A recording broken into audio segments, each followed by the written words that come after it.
قبر میں پھیل جاتی ہیں۔ اس کے بعد وہ فرشتے اس کو کہتے ہیں کہ اوپر دیکھ۔ وہ اوپر کی طرف جنت کا دروازہ دیکھتا ہے۔ جنت کی باغ و بہار وہاں اس کو نظر آتی ہے۔ فرشتے اس نافرمان سے کہتے ہیں کہ اے اللہ تبارک و تعالیٰ کے دشمن اور نافرمان، اگر دنیا میں تو اللہ تبارک و تعالیٰ کی اطاعت اور فرمانبرداری کرتا تو یہ تیرا ٹھکانہ ہوتا۔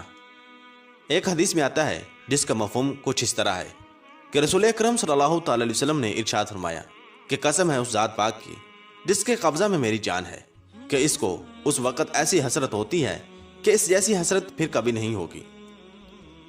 پھر دوزخ کا دروازہ کھولا جاتا ہے اور وہ فرشتے کہتے ہیں کہ اے اللہ تبارک و تعالیٰ کے دشمن، یہ تیرا ٹھکانہ ہے، اس لیے کہ تو نے اللہ تبارک و تعالیٰ کی نافرمانی کی۔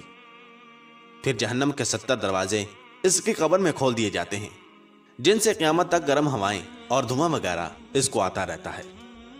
الامان والحفیظ۔ معزز دوستو، قبر کا معاملہ بڑا سخت ہے۔ حضور اکرم صلی اللہ تعالی علیہ وسلم نے ارشاد فرمایا کہ قبر تمام فتنوں سے بڑھ کر بڑا فتنہ ہے۔ ہمیں چاہیے کہ ہم اللہ تبارک و تعالیٰ کی نافرمانی سے بچیں اور نیک اعمال کریں اور قبرستان میں جایا کریں تاکہ ہمیں بھی اپنی موت کی یاد آئے، اور موت کو یاد کر کے ہم دنیا سے بے رغبتی اور آخرت کی تیاری کریں۔ اللہ تبارک و تعالیٰ سے دعا ہے کہ اللہ تبارک و تعالیٰ ہمیں نیک اعمال کرنے اور گناہوں سے بچنے کی توفیق عطا فرمائے، اور ہمیں اپنی قبر اور اپنی آخرت کی تیاری کرنے کی توفیق عطا فرمائے۔